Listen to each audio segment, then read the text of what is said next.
guys, my name is FannyZQ and welcome back to Doki Doki Literature Club. So as I said before, I'm not going to continue right now with the next part of the main story. We're going to finish the next side story, which seems to be Understanding 1, Understanding 2, which it seems that now is the Yuri's part. So yeah, I'm really excited. I wanted to see this before the next part of the game, because this is something that I don't know. So we saw the other one, we saw the trust one.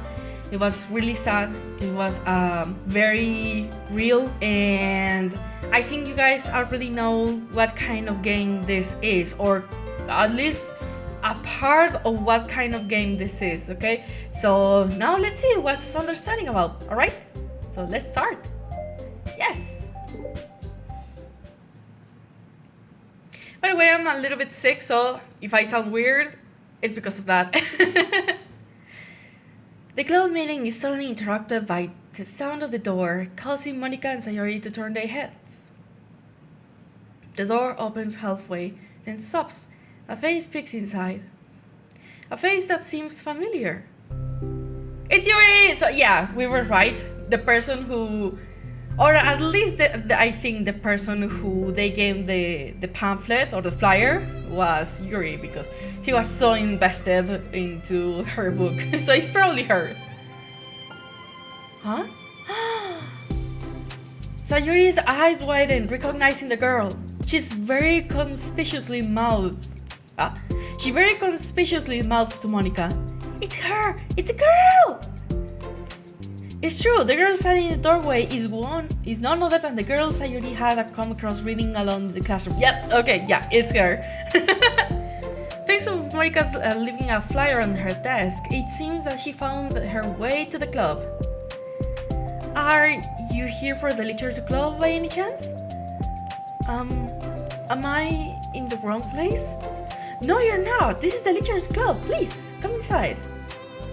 The girl further steps into the door, but continues standing against the wall, avoiding the eye contact. Sayori continues to fail containing her excitement. Oh, it's happening! Oh my gosh! Thank you so much for coming! Sorry, it's a little empty. I'm Monica, and this is Sayori, and we're on the literature club, even though it's just us so far. But what's your name, by the way? I'd like to join I'd like to join your club. Already? Wait, really? Are you sure? I mean, I should be good enough. Everyone is welcome here. You don't have to be good enough. Oh, do you want to have a seat? We'd love to get to know you. The girl nods, sliding over to a nearby desk and gently sitting down. So, what's your name? Yuri. I'm Sayori, and this is Monica. Sayori, nice to meet you. Do you like fantasy? Like books? Yuri looks at Monica. Fantasy is cool. Yes, have you heard of Annabelle Dupont? I can't say I have. Oh, well, she's my favorite author. Hey, we finally know about something about Yuri. Wait, does that author actually exist? Hold on, let me check real quick history. So let's see, Annabelle Dupont. Okay, it seems that yes, she exists, but I'm still not entirely sure if she's actually real. Oh wait, I think she's not. But curiously, I found a book that is called Icanver, I think, and is made by Annabelle de Grace Dulot and also Jano Dupont. So if it is an actual book, maybe the developers decided to just, get together those two names, Annabelle and Dupont, maybe? Is that a reference? I don't know. But okay, that was something. Oh well, she's my favorite author. I'm on her 5th book and it's just... Yuri grins and passes her knuckles against her cheeks in joy. You can borrow my books, I wouldn't mind. You're really in for an incredible experience. Monica stammers, caught completely off guard by Yuri taking control of the conversation. She has, hasn't she? Actually, Yuri is the one asking the questions, not otherwise. She glances sideways at Sayori, silently asking for help. I'd love to! Sounds like you're really into them, so they must be great! I'm so happy I found this club. I'm so stupid. I left all my other books in my locker. I should have brought them. Yuri quickly stands up. I'll be right back. I'll go get them for you. You probably only need to bring one for now. Sayori nervously says that, nothing to herself the considerable heftiness of the book that Yuri set down on her desk.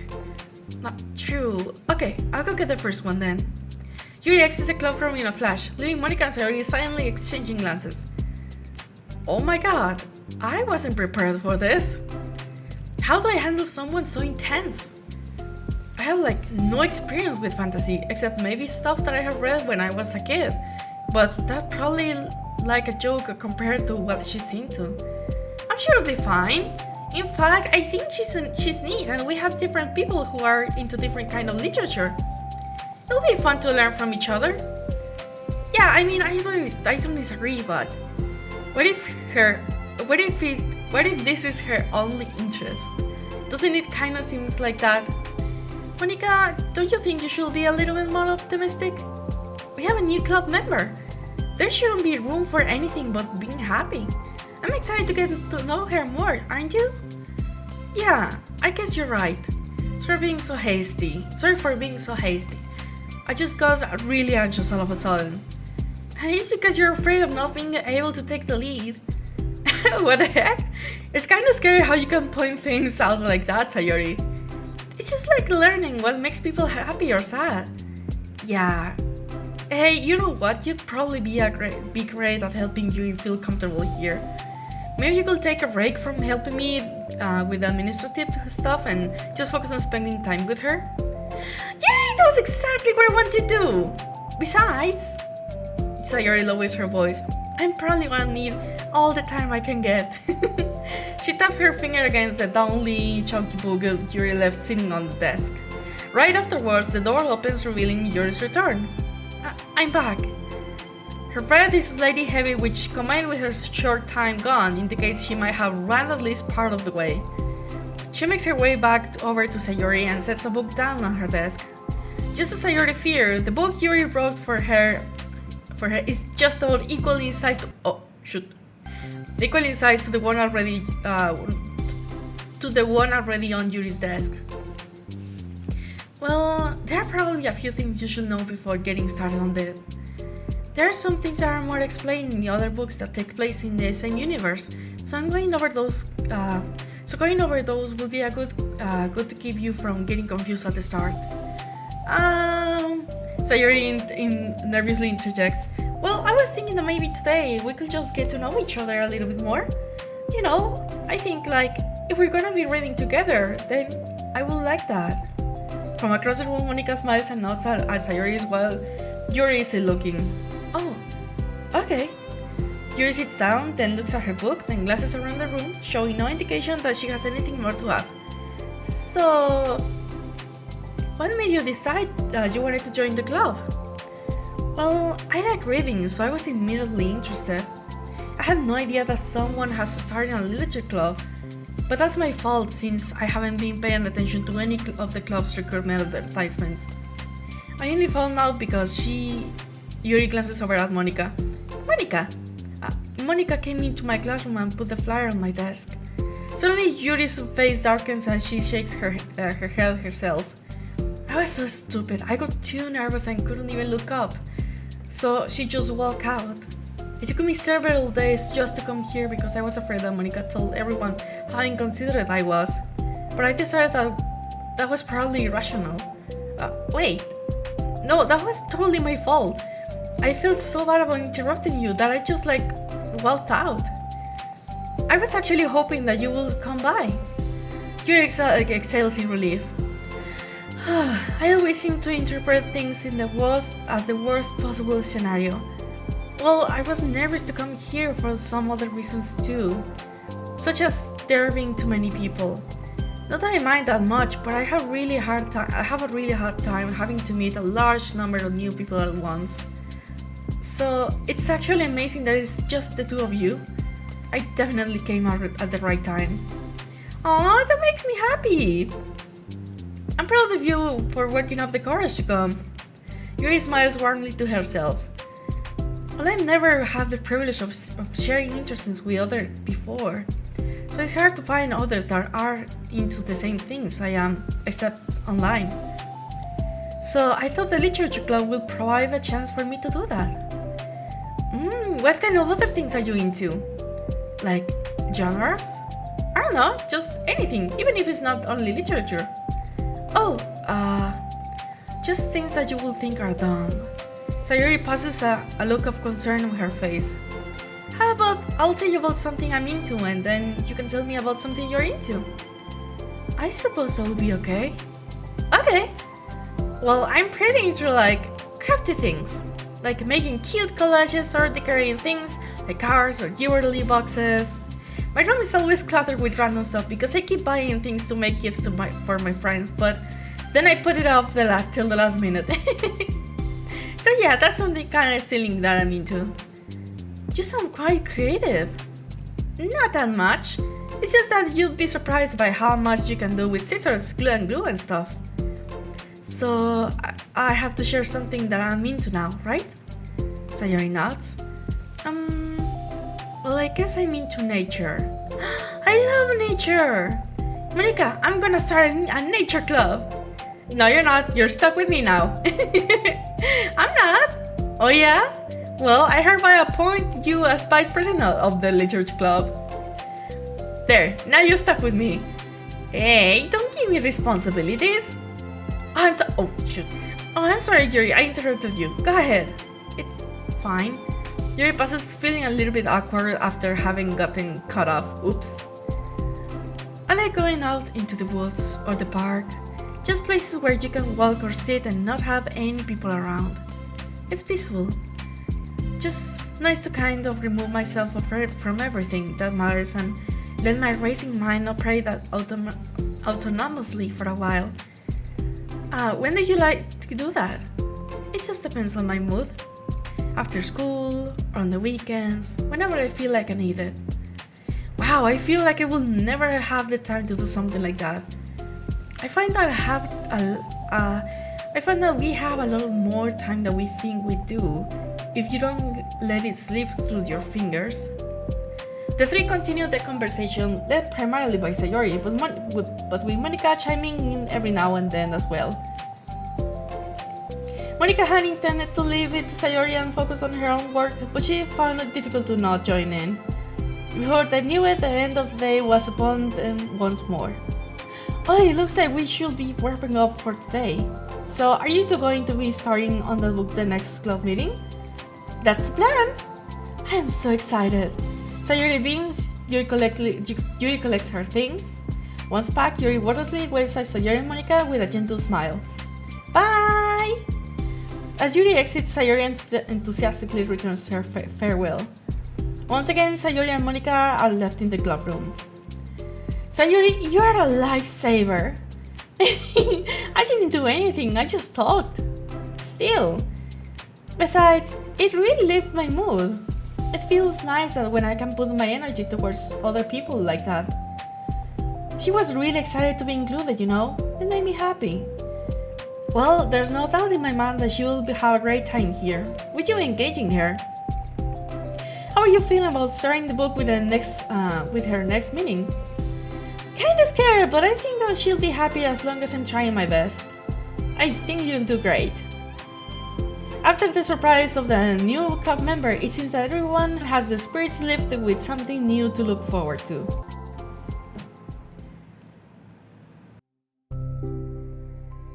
Another school day ends. Swallowing her anxiety, Yuri makes her way to the club room, expecting to be the last one to arrive. As she opens the door, she's surprised to find only Sayori in the club room. It's club time again! Monica went to the computer lab, so it's just us today. Is that okay? Yuri suddenly nods, unable to make eye contact. I'm sorry about yesterday. Huh? Sayori tilts her head, unsure of exactly what Yuri is talking about. Well, I mean, the way I got overly excited to share my books and how you had to stop me so we could talk first. It was so inconsiderate of me. I got too excited and forgot to think about everyone else in this club, so... You didn't do anything wrong. I thought it was cute how excited you were. Well, still... I think I changed my mind about the book. We don't have to read it. Huh?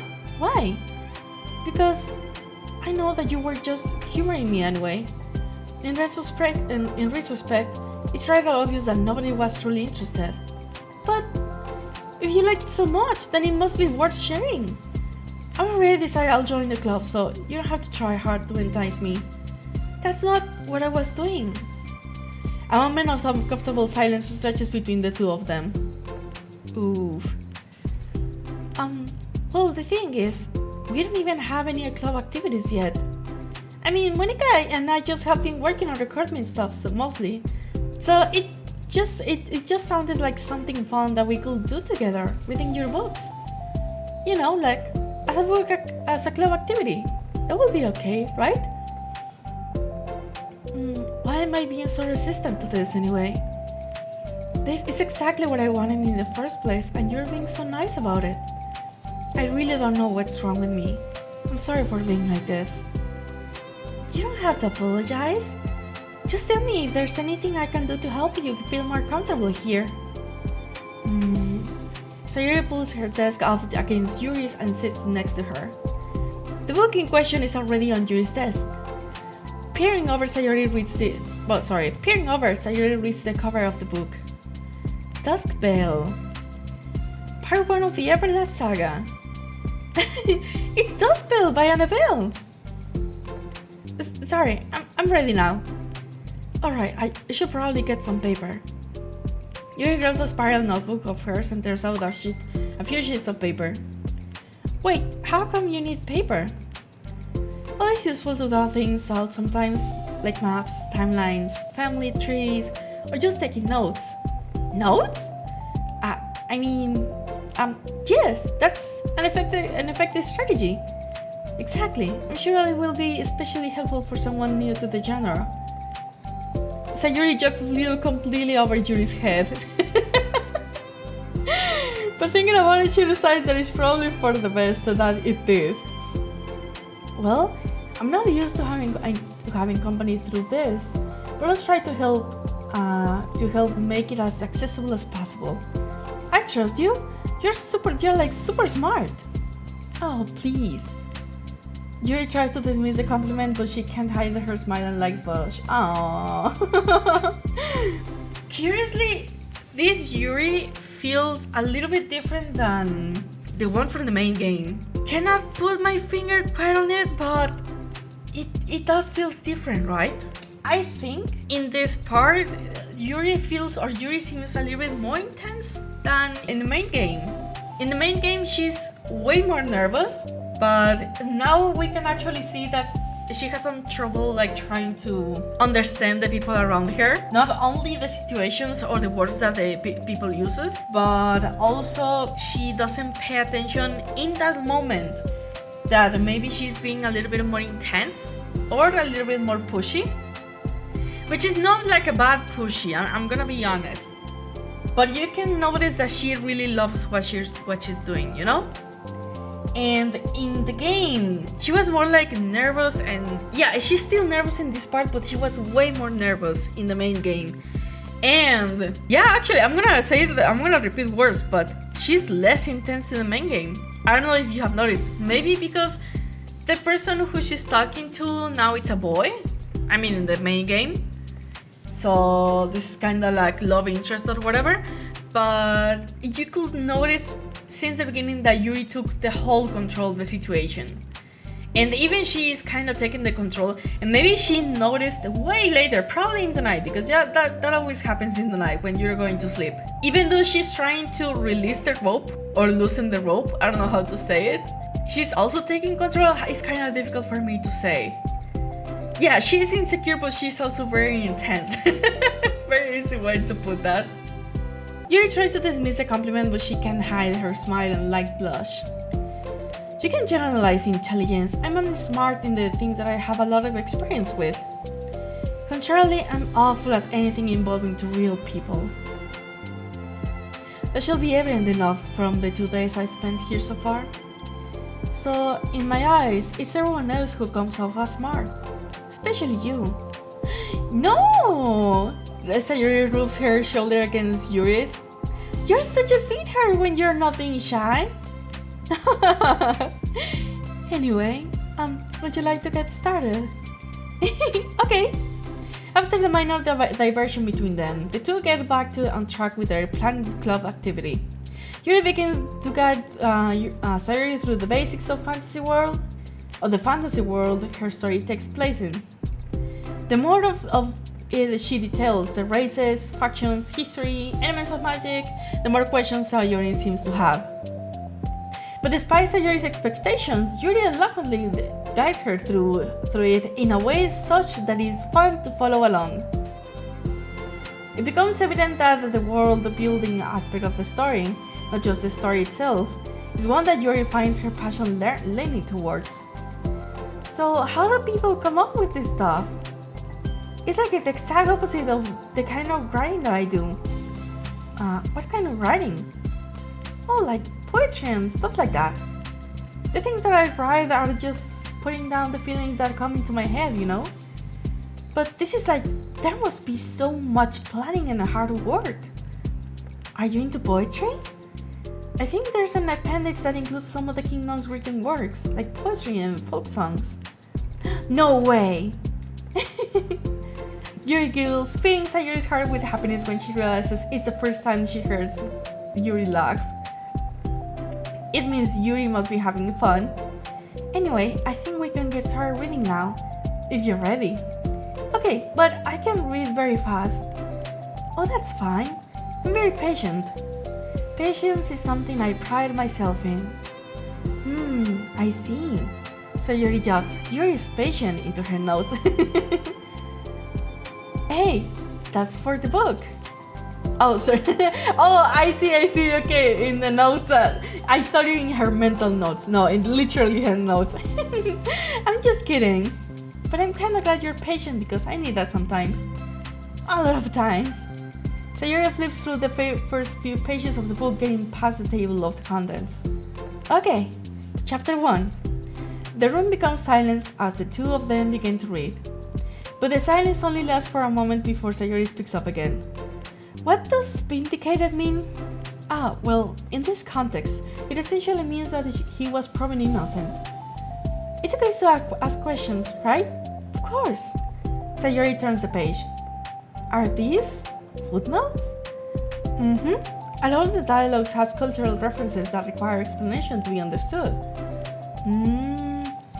The two continue reading. Yuri's relaxed expression remains unchanged. Meanwhile, Sayuri's expression grows tense as she tries to make her way through the dense text. Well, what kind of things have you been reading, Sayuri? Well, besides poetry, and poetry is kind of difficult to understand, not gonna lie.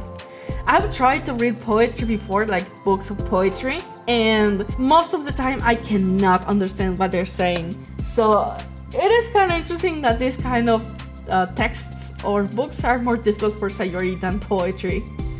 Well, it also depends on the poetry, right?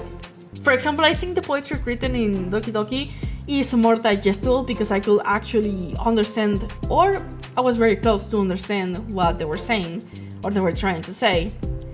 But for example, when I tried to read other books, no, it was really difficult for me. But I must admit that many books that has like references to maybe other authors, other books, or history, or stuff like that, or characters, that has been really difficult for me because they're trying to say something related to that person or that character or that moment, and I have no idea how to take it. And for example, in Moby Dick, or in, I was going to say Dante's Inferno, no, that's a video game. In the Divine Comedy, they have so many references to places, persons, people, and all that, and the text that in that moment was related or referenced to that kind of context. So not having the context makes it really difficult for to read.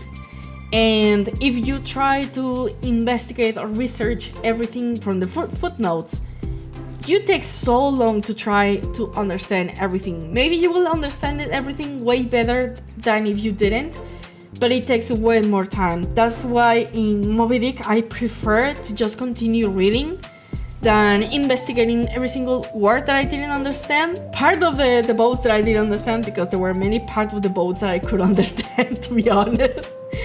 And characters. It was really difficult for me to understand many of those things. Maybe at some point the author could explain at least a little bit about it so you could understand. But even though I know it would have been easier for me to understand everything if I had done some research. At the beginning, when I was doing that, I took so long to at least read like 70 pages. No, I think I stopped doing that when I was on page 200 and something, because it was really tiring to read because of that. So maybe this is what is happening to Sayori. It's like, okay, she now knows a little bit more of fantasy world, but it's still gonna be a little bit difficult to understand because of not only the words that she doesn't know, but also all the characters that she doesn't know. Fortunately, there's Yuri with her. I have nobody to ask to. Like, I know, I have my phone and all that. I have the internet, the power of the internet. But I think it is easier when somebody else tells you. Especially if somebody else has read the book before. She can totally explain you why they choose that character or word wherever within the context, because sometimes you can investigate the things that you are reading, but you still cannot get the context with it. So yeah, Sayori is having it really easy right now. Like, I understand it must be really difficult now. Now I finally understand why it's difficult for her. This is probably what's gonna happen to me when I read Tolkien, because I haven't read Tolkien yet. But yeah, this is something that probably is gonna happen to me when I read that, and I understand Sayori. I finally understand Sayori, because I said before that why is that more difficult than poetry? But yeah, I see the difference. Up until now, her expression has been reversed, with Sayori easily navigating social situations and Yuri struggling with them. But the tables have turned. Wait, are they talking about the past right now or the present? In Tokyo Blues, I'm reading that right now. This has happened to me in the beginning. In the beginning, I was like, wait, is this the present? Is this the future? Is this the past? What am I reading right now? Where? Right here. They're talking about the past. These paragraphs are describing a flashback that the Baranas is having. But they didn't tell me that. Yeah, I hate when that happens. It's implied from the context. Sayori rubs her temples. The two of them continue with Sayori asking a few questions. She begins to understand the value in the notes as she finds herself referring to them somewhat often and even adding to them. My brother told me about this. Talking about Tolkien, my brother told me that for the Silmarillion he had to take notes about all the characters, and also not only the characters, but yeah, he also, I think he did like the family tree and what they did, what was the important thing that they did. So when sometimes there's a character that they mentioned, he was like, I can't remember what this guy was or who he was, and then he goes to his notes, oh yeah, the one that did this, oh yeah, okay, yeah, I understand. I think that's the difficult part of fantasy, that you have to remember all the characters and what they did. Or at least until this time, I haven't had any problem with characters, but maybe because they have been so many. Then again, I haven't read like actual fantasy besides Harry Potter until book 4. But like a really heavy fantasy like Tolkien, or maybe even freaking the Song of Fire and Ice or something like that, where I've heard that those freaking books have way more characters than the series. I haven't watched the series, but I got to know that there were too many. So yeah, I completely understand what is happening here. Has it that happened to you? Which book? I would love to see that in the comments. But her reduction in questions comes not from her getting used to the reading, but rather from her fearing that she will come across as stupid. No, you're fine, Sayori. It's okay. It's different kinds of or different types of literature. It's completely fine. At least Sayori reaches the end of the chapter. I think we can stop here for now. Okay. Sayori takes a deep breath and closes that little book she's gotten through so far. So, what are your thoughts up to this point? Sayori tries to find words. going well so far? Huh? I'm not sure I understand. Oh, I don't know. When it takes me so long to read and understand things, it makes me feel really dumb. But I really like how into it you get. It makes me want to keep going and to keep doing my best, so I can see the way that you do. The relaxation in your expression fades. Oh no. I see. Yuri quietly gathers her things. We can continue tomorrow, right? Yuri pauses, then shakes her head. We can do something else tomorrow.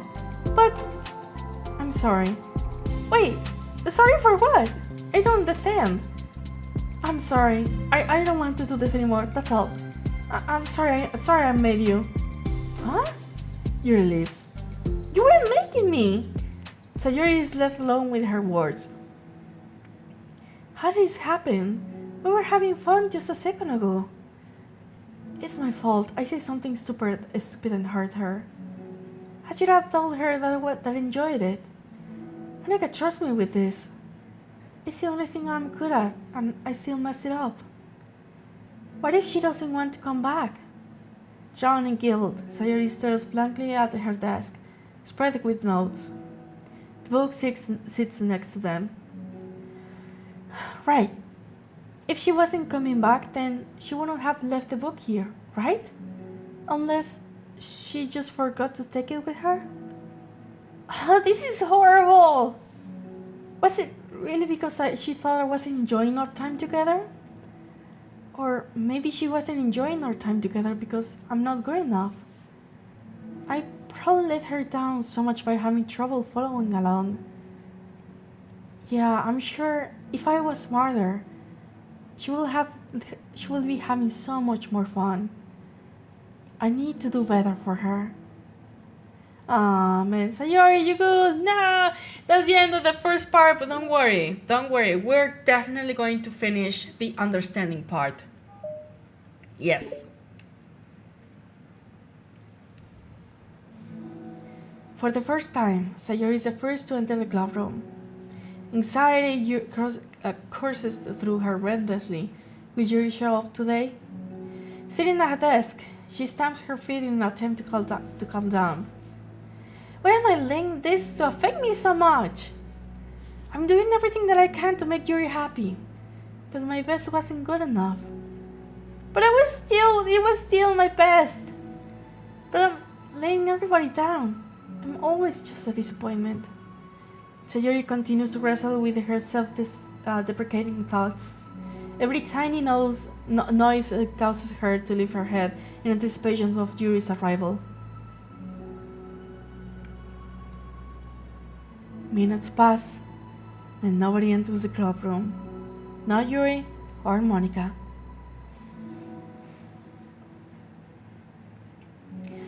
Gosh, I'm so late. Why did I offer to help out those other students with their work? I'm such a pushover sometimes. It's going to leave such a bad impression of the new club members like Yuri if I'm not the first one there. Monika rounds the corner, approaching to the club room. And she does so. Yuri? Ah! Yuri jumps at the sound of Monika's voice. She's sitting outside the club room against the wall next to the door. Embarrassed, she quickly closes the book she was reading and stands up. Oh gosh, I'm sorry I'm so late. You didn't have to wait outside for me. The door to the club room is open. It's not... Yuri stammers, unable to explain herself. She peers inside the club room through the window, then looks away. Actually, I was wondering if I could help you today instead. Huh? Me? With the club publicity and stuff? Yes. Monika is totally confused. Why is Yuri asking this all of a sudden? When she was so eager to spend time with Sayori before. Did I not get along after all? Monika looks into the club room herself to see Sayori sitting alone inside. Okay. It's kind of a simple job, but I'd be happy for you to tag along. Me too. Monika is worried, but she finds it difficult to insert herself into whatever conflict that might have arisen. It's a little ironic that she realizes that she could be so conflict avoidant after having been in the debate club. Okay, let's take a walk together. I just have to make copies on this new flower flyers, sorry. Then go around on the billboards and replace the old ones with the new ones. Yuri nods and the two set off. Oh, she's avoiding Sayori. The two walk in silence. Without Sayori, Monica finds it quite difficult to strike up a conversation. So, how's everything been going? Fine. That's good. Neither of them follow up with anything anymore. Monica tenses up and starts into the conversation. How the heck Sayori does it? Does Sayori do it? Sorry. Sorry, I didn't see you yesterday. I went straight to the computer lab to work on the flyers. Sayori told me. So what did you two end up doing yesterday? Just some reading. Oh, I'm glad. It's really starting to feel more like a literature club now. Yeah, it's kind of funny. I felt so intimidated at first when I heard about the kind of reading you were into. But you know, it's kind of stupid of me because I'm just intimidated by things I'm not good at. And it's silly to assume that everyone who comes to the club will just have the same interests as me. But it's so cool that you were able to get Sayori into it. It's like the club is working. I'm really happy about that. She's not into it. Huh? She's not into it. I'm stupid for forcing it onto her. Yuri falls silent again, as if she started her thought, but she can't figure out how to continue it. Did something happen? No, it's just me. Yuri pauses. I'm thinking. A moment passes in silence and Yuri shakes her head. I shouldn't be complaining to you all of a sudden. Don't be silly. I won't think you're complaining. I just want to make sure that you feel welcome. If it is important to that, then you can tell me anything. Well, I do feel welcome. Too welcome, I guess. It's not an issue with the club. It's just an issue with me. So, I feel wrong to inconvenience you with it. Monica pauses and thinks. Well, what if we put it this way? It's my job as a president to understand the needs of the club members, right? We're going to have all kinds of people joining this club. Hopefully, anyway. And learning about the diverse needs and interests of everyone will help me to come up with club activities that everyone can be happy with. That everyone can be happy with? Not just only some people? Of course! I need to be looking out for everyone, otherwise what kind of club would it be? I see. Yuri looks a little bit more relaxed. It signals to Monica that switching from a sympathetic approach to a pragmatic one was a good choice. Each individual truly does have their own needs. Okay. Yuri takes a deep breath. I'm a really weird and awkward person. I've accepted that about myself. I just don't know how to, connect with other people. How is it so easy for everyone else? How do you just make conversations about any arbitrary topic? I can talk for hours about the things that I'm into. Unfortunately, so much that I don't know when to stop. But for anything else, I just have no idea what to say. So, I understand that about myself. I'm just not good with people, and I can't help it. So it feels like whenever I'm confronted with a new social situation, I'm either ignored or made fun of, or taken pity on. And Sayori falls into the third category. What? Hold on, you're saying that Sayori is taking pity on you? Yuri nods. I just want to be treated like a normal person. If you don't like me or you don't connect with my interests, then just tell me. I can accept that and move on. Sayori is too nice to me. I'm so stupid for not realizing that she will just go along with whatever I push her into. Nobody deserves to put themselves through that kind of discomfort just because Because I pity some weirdo who doesn't know how to make friends. It's the worst feeling. I hate it. Yuri's sharp words cut through the tense air. Somewhere in the middle of the conversation, the two stopped short in the hallway, prioritizing the conversation over their original task. Monica looks at Yuri. Yuri only looks down, with her fists clenched. I think you should tell her that. I could never say that to someone's face. It's pathetic. Sayori is different. Making people happy is the most important thing to her. I'm sure that she's all she's trying to do. So if you're able to explain to her what makes you happy, then she'll do anything to make it happen. That's the problem. What kind of friendship has one person always trying to cater the other person the person's weird needs? I'm sorry. I'm making myself sound so... No, I think I'm starting to understand. Monica hesitates to finish her thought out loud. It's something that Sayori will be able to say better. Sayori is someone who will give anyone whoever much kindness they need in order to smile. But Yuri, who has difficulty accepting kindness, must be driving Sayori to be even more assertive in her kindness, further exacerbating the matter. Neither person is to blame, but it is an issue that can be solved without them understanding each other better. Sayori wants to be your friend, I promise that.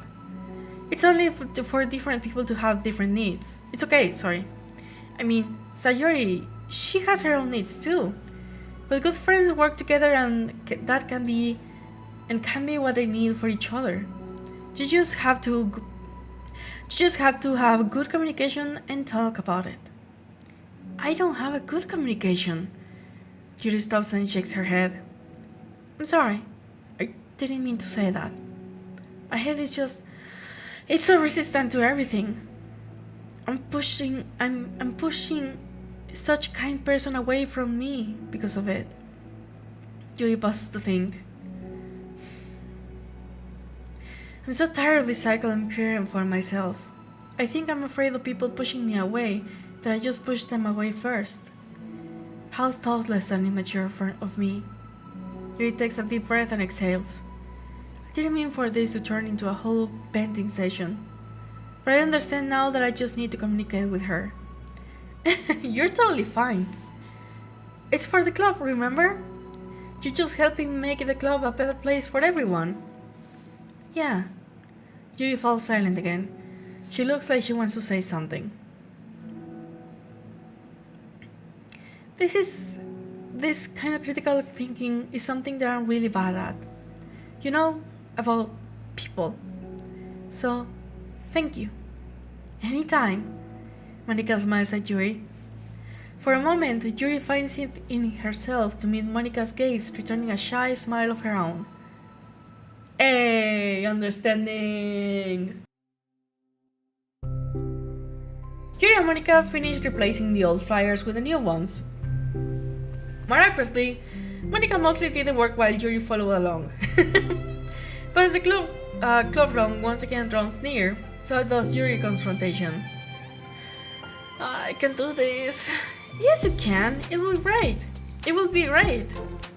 Yuri sighs and shakes her head. I'm never going to feel confident enough. I just have to do it. If I don't do it now, I'll never will.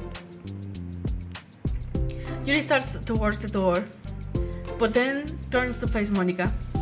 You're not just going to wait outside, are you? I can take a walk. Want me to get you a coffee or something? Actually, I prefer tea. I like to make my own though, so please don't worry about it. Although I suppose that's the one downside of reading here in the club rather than home. I don't get to drink tea while reading.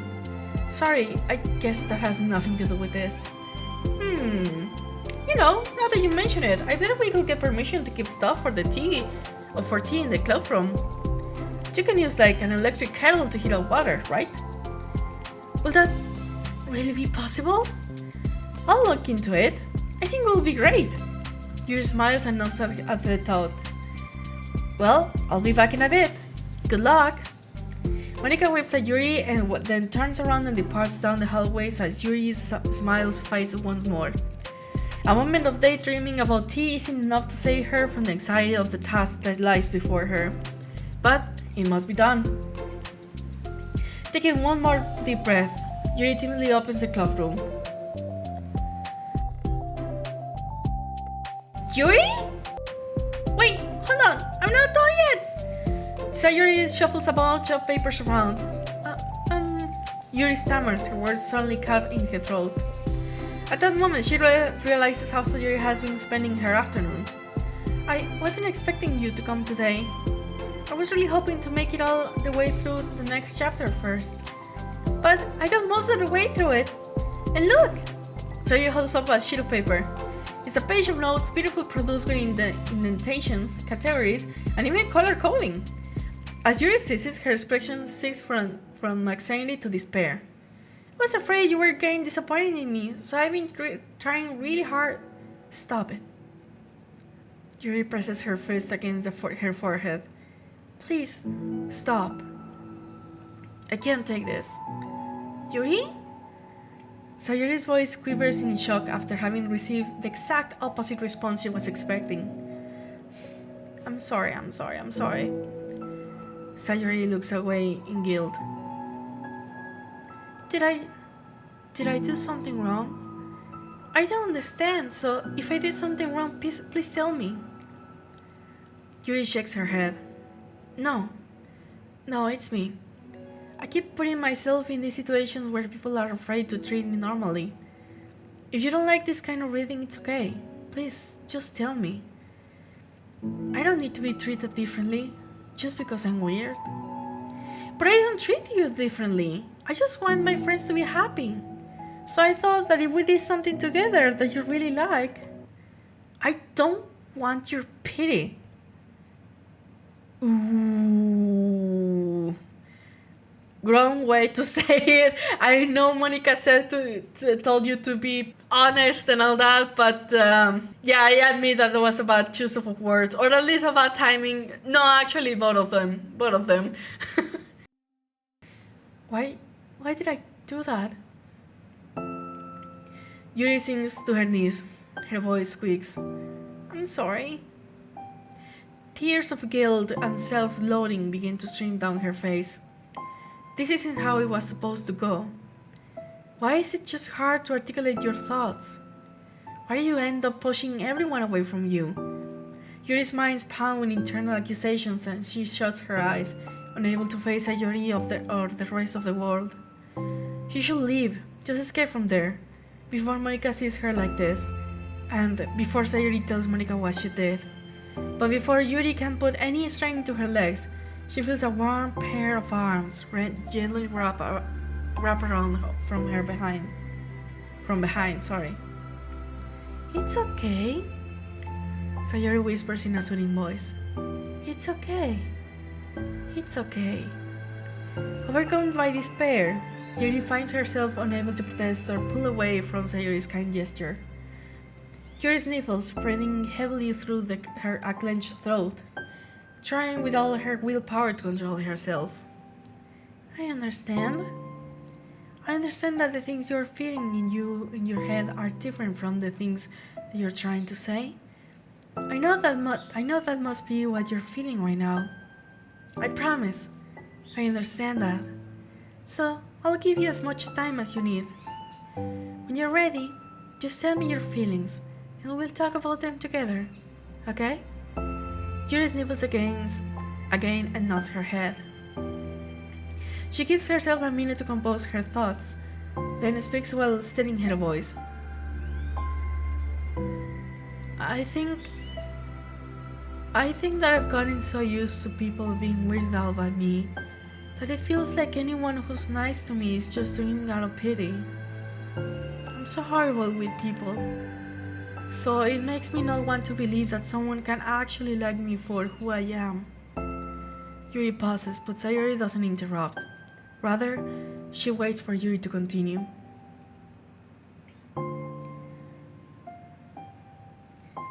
I got so excited when I joined the literature club.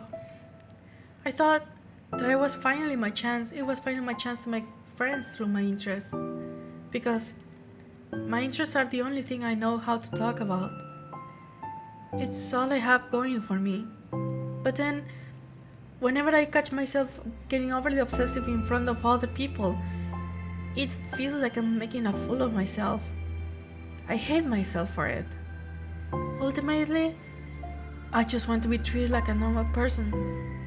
But how am I supposed to expect that when I can't behave like one? I just want to learn how to get along with people and stop ruining things for myself. That's all. Yuri finishes her thoughts, feeling more steady after having gotten them out. Sayori, who can feel Yuri's breath rise and fall from beneath her arms, realizes that as well. Thank you for helping me understand you a little bit better. You know, you were so great at helping me while we were reading. So I'll help you with the things that you need to too. But I feel like it will be I feel like it will just be frustrating for you with how much patience I require sometimes. That sounds kind of familiar. I couldn't stop worrying about that while we were reading. I was so afraid that you would get frustrated with me. But I will never do that. I did my best to reassure you by mentioning how I have a lot of patience. Yeah, I know. But my irrational fears just won't be quiet sometimes. I'm sure it's the same for you, right? Yeah. Irrational fears. Well, you know, there is no way that you could frustrate me because I already like you as the person that you are. I know you said you have a hard time believing that, but I promise that it's true. You don't have to be a social person for people to like you. I think you're really considerate in your own way, you know? Worrying so much about people's feelings. We're all that kind of weird. It's a literature club. But it's the best part that we're all different and have different interests. Like about the book. I'm reading it because I want to, I promise. That's what I really want. It's a bit of a struggle, but try to not mistake that for me not enjoying it. I mean, we could never discover new things if we didn't try them first, right? I want to learn the reasons why you love it so much. And in the end, if it's not for me, then I can say that, but I'll be glad that I tried it and learned more about you. Plus, you're like super duper smart. And I want that to rub off on me. Yuri fights back a smile at that comment. Already, the heavy atmosphere surrounding her seems to have evaporated through the caress of Sayori's arms. Your hair is so pretty. I always wanted long hair, but I was awful at taking care of it, so I cut it all off. Yuri tension relaxes. For once, she feels okay listening rather than worrying so much about saying the right thing. Sayori, sensing Yuri's comfort, lets her rest.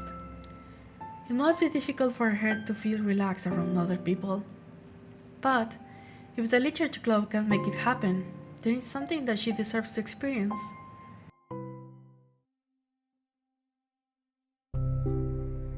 Well, then, based on my understanding of your feelings, I suppose I wouldn't mind if we were to continue reading. That's what I wanted to hear. But we can stop at any time. If you truly don't like it, please be honest about it. I won't be offended. Of course. I'm not gonna judge anything this early though. So we just hit what happens. Oh, and it's not good to touch people without their consent first. Oh no, I'm sorry. I didn't mean to make you uncomfortable. You didn't. I mean, I suppose it was kind of nice. I was just saying. I'm back! Monica's back! I haven't seen you like at all recently. Sayuri trots over to Monica. Ah, she whispers loudly. Can I hug you? Sure, Sayuri. Sayuri rubs her arms around Monica. Oh yeah, Yuri, it might be good to know. Sayuri can be kind of a hug monster. Ah, hey, don't call me a monster. Artemis is a monster. If he inherits the kingdom, it could spell disaster. Yuri laughs. Monica perplexed looks between the two of them, then smiles. Well, I'm glad that you've been enjoying your reading so far. It's like our first real activity in the club. Ah, about that.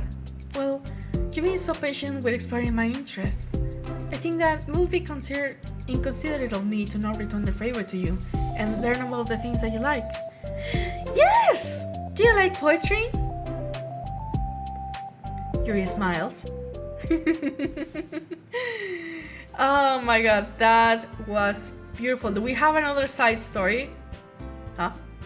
Oh no, is the game crashing? Okay, there we go.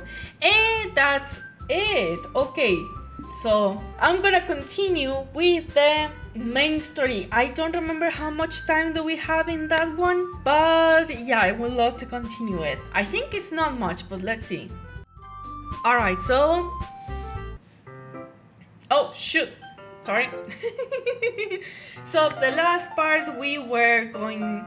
No, Yuri was coming to our house because we need to spend the weekend doing what we need, I think the atmosphere or something for the school festival. So yeah, so it's already Sunday, okay?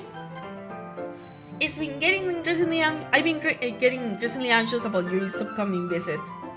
I keep telling myself that there's no reason to be nervous, but it doesn't help much. Yuri is clearly an introvert, and also I am an intimate person in general, so there's no doubt that she will open up a little bit when it's just the two of us. Ooh. Meanwhile, we've even been texting occasionally. She was extremely apprehensive at first, but it wasn't long before I was already learning more about her. But putting Yuri aside, I haven't heard anything from Sayori since she left the club early the other day. It's not like we text each other all the time or anything, but I've been worried about her in the back of my mind. Between that Sayori said and what Monica said, is it really okay for me to put Sayori's feeling aside when she might need me? I decided to visit Sayori before Yuri comes over. Yes! Good job! Rather than asking, I'll simply tell her I'm coming over, much like we've done in the past. Once I reach Sayori's house, I knock on the door before entering it myself. Again, we're used to play so often that we made it of a habit of simply entering each other's houses like we were family. The house is quiet. Sayori isn't anywhere on the first floor, so I assume she's up in her room. It's already strange of her not to run down and greet me. I head up to her bedroom, where I finally find her. Sayori? Hi, Fanny. I sit down in her room. Sayori forces a smile, but it's easy to tell that she is different. There's a minute of silence between us. You haven't come over in a long time, have you? I guess you're right. It has been a long time. Not much has really changed, has it? Sayori's room is as messy as it always has been. I also recognize the same stuffed animals and all the wall decorations that she had for years now.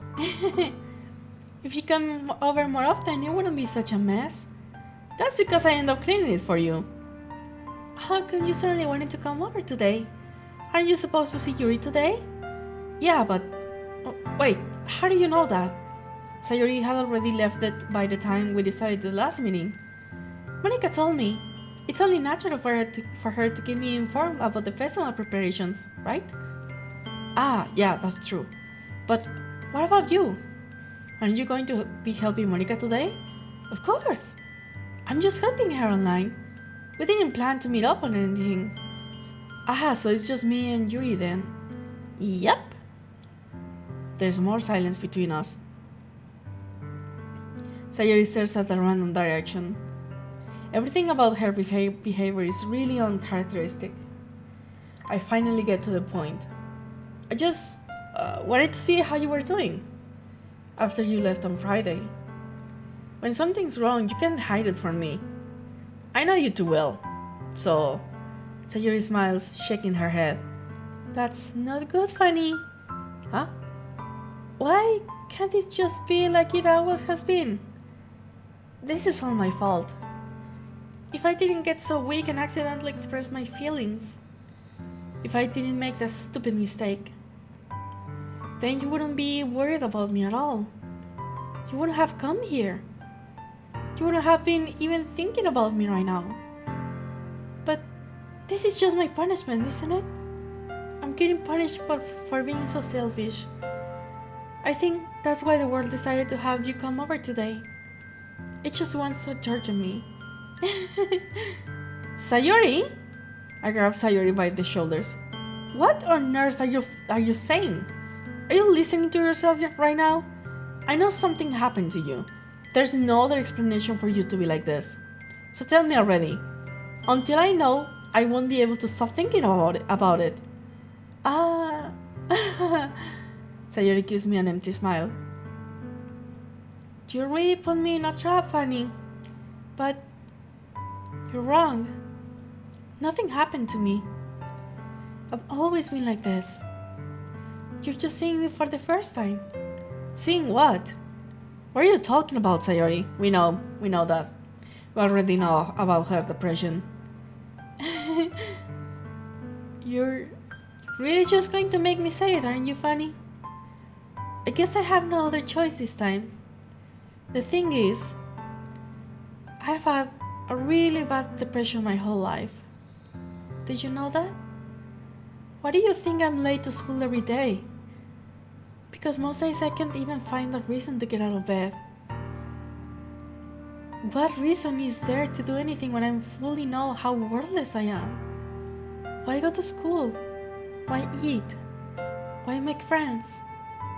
Why make other people put their energy and caring to waste by having them spending on me? That's what it feels like. And that's why I just want to make everyone happy, without anyone worrying about me. I'm in shock. I can't figure out how to respond. How is it possible that Sayori keep this from me the entire time that I've known her? Did she really want so badly for me to just not think about her? Why, Sayori? Huh? Why is it that you never told me about this? It almost feels like I've been betrayed as your girlfriend. It's because it's not as easy. When you're treated normally, it feels so nice. But when somebody else knows that you are different in some way, they start to treat you differently, which could be considerate, But also sometimes we just want to feel normal. Also, I'm gonna retake the words that I just said. Being depressed is useless to say, or stupid just to say that it feels horrible. It's not just a sadness. When you're sad, you cry. When you cry, you can feel happy again. Crying is not a weakness. Crying is the way we can express that sadness and let it go. But when you are depressed, sometimes that feeling, that void, will not let go.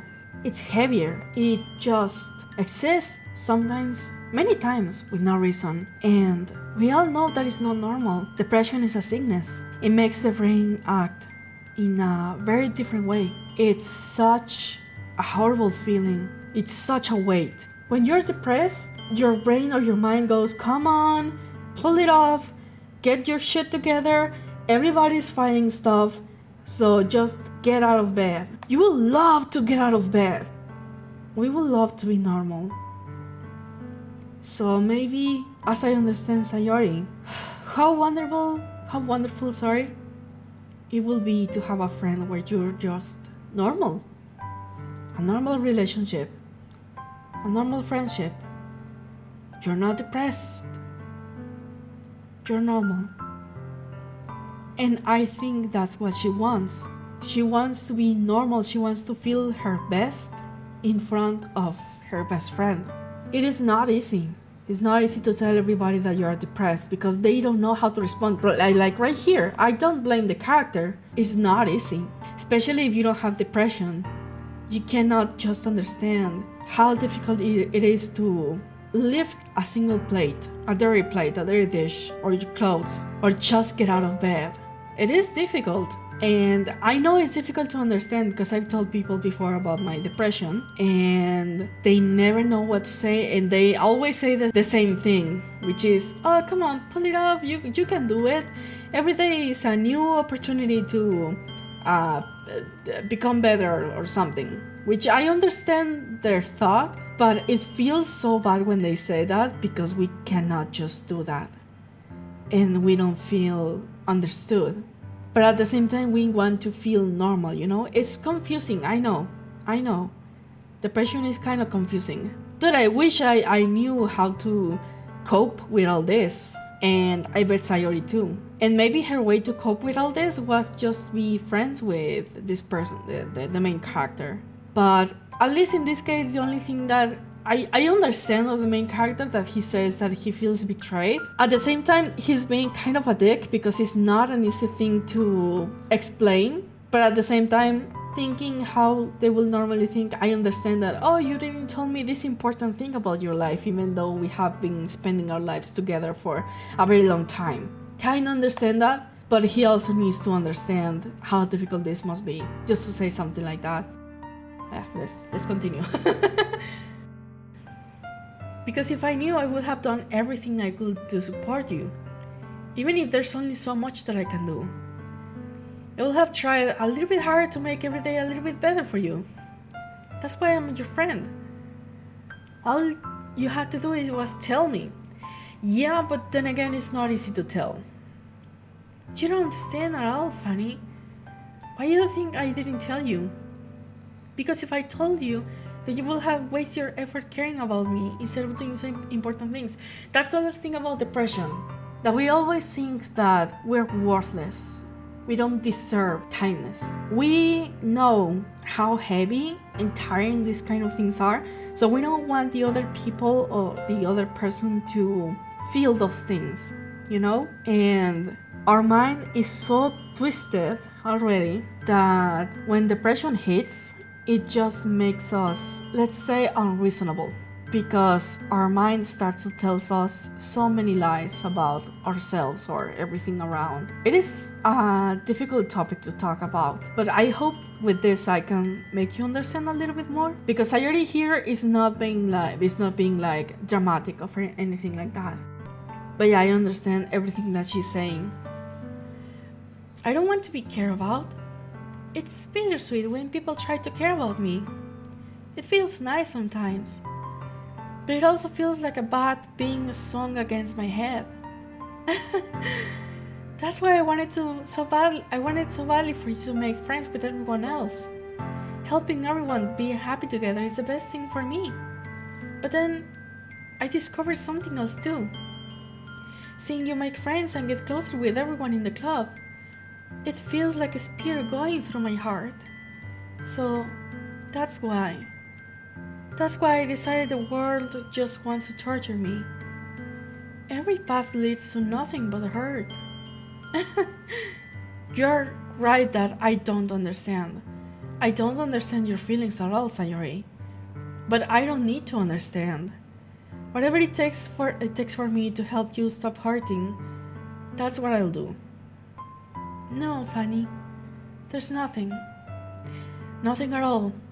The only thing that could have helped me is everything could be like it always was. But I was selfish. I finally showed you what a horrible person I am. Tears streaked down Sayori's face. I made you join the literature club because I was selfish. And I was punished by my heart hurting in a way that I couldn't understand. And now you came here and I made you hurt too.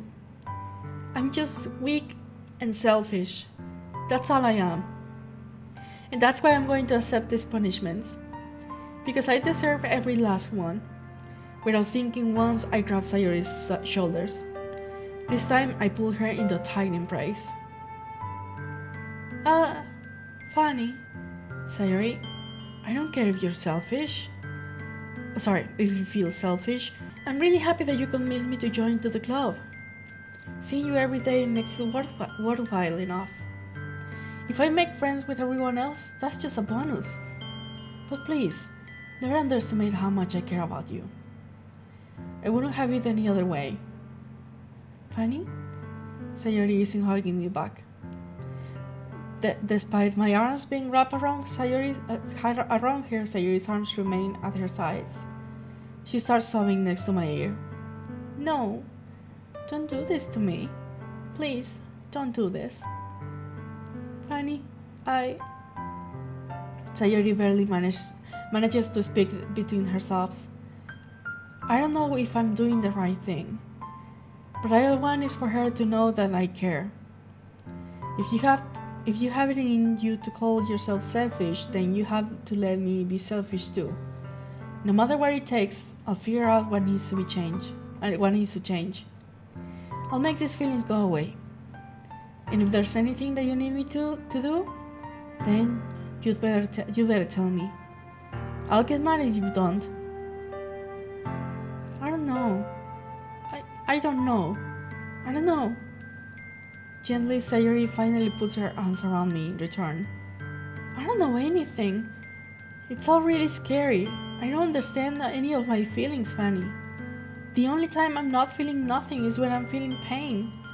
But your hugs are so warm. And that's really scary too. Sayori lets me go. As she does, I let her go as well. The festival is tomorrow. Yeah. It's gonna be fun, right? Yeah. How would you like for me to spend it all with you? It's what I want. I promise. I think that would be nice then. Yeah. Sayori wipes her eyes.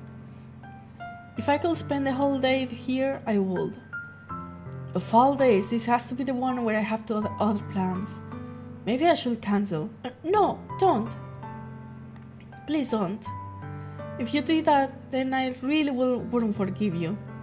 But it's almost time for Yuri to meet me at my house. At the very least, do you want to come along and help out? It will be fun. To my surprise, Sayori shakes her head. I'm sorry. I don't know if that will be very good for me today. You understand, right? It's kind of hard for me to fully understand, but I'm trying my hardest. It's okay. Don't worry too much about it.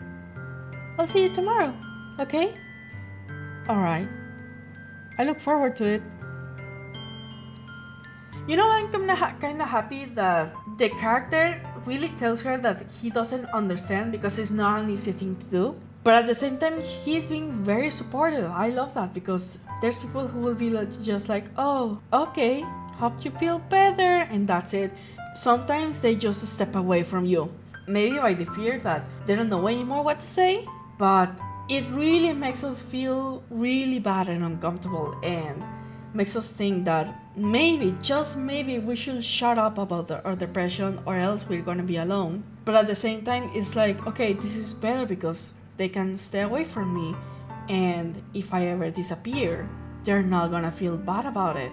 It's I know this sounds horrible, but many times our mind thinks like that. If you look in the internet, I'm worthless, or it will be okay if I just disappear, you're gonna see the amount of people who feels like that. And it's awful, you know? It's scary. And many of them are really scared that when they tell people how they feel, they're gonna just go away. Or maybe even worse, say your true feelings and they brushing them off. It's like they ignore everything that you have said, and they even tell you stuff like, oh, life is so beautiful and all that, just when you're feeling like their life is not. Whew. So I really appreciate how this character is managing all this new stuff. Honestly, the betrayal part, yeah, I can feel it like a little bit bad because that's probably one of the things that Sayori's mind is going to take. Like, oh, you betrayed your friend for so long and all that. But at the same time, he's really trying to understand Sayori. Like, he doesn't, but he's trying. That's a good thing. But yeah, I say goodbye to Sayori and exit her house. On the way home, I find myself feeling uneasy, but it's hard for me to keep thinking about it when Yuri is about to come over too. I think Sayori is right. I shouldn't be worrying too much, and we're definitely going to have a great time tomorrow. I should just focus on what's ahead of me. As I approach my house, I see something that makes me feel a moment of panic. Yuri? Thank goodness! You're a little early. I'm sorry I wasn't home yet. Were you waiting for a long time? No, I just got here. But I started to get really nervous when nobody answered the doorbell. You always could have texted me. If I had known, I would have reassured you that and hurried more on my way home. I suppose that's true. I didn't think of that for some reason. It should be common sense to do that, but I decided to ignore it. Anyway, let's go inside. I see you brought a lot of stuff with you. That's right. And did you manage to find everything that I asked you to buy as well? Yeah, pretty much. At least I hope I got everything right. I'm sure it will be fine. I take Yuri to my room. Nice room! Also, you got a TV. Cool. The first thing she does is glance around curiously, which makes me feel anxious. It's so clean. I cleaned it before you came over, so that's very considerate of you to do. No, it would be very embarrassed for my room. I would be very embarrassed for my room to be a mess while you were here. Well, I do enjoy cleaning. I would have gladly helped you clean. That would be even more embarrassing.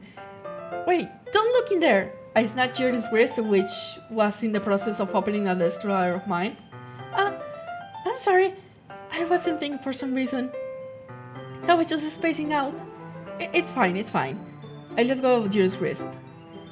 She puts both of her hands firmly on her lap as if making sure she's keeping track of them.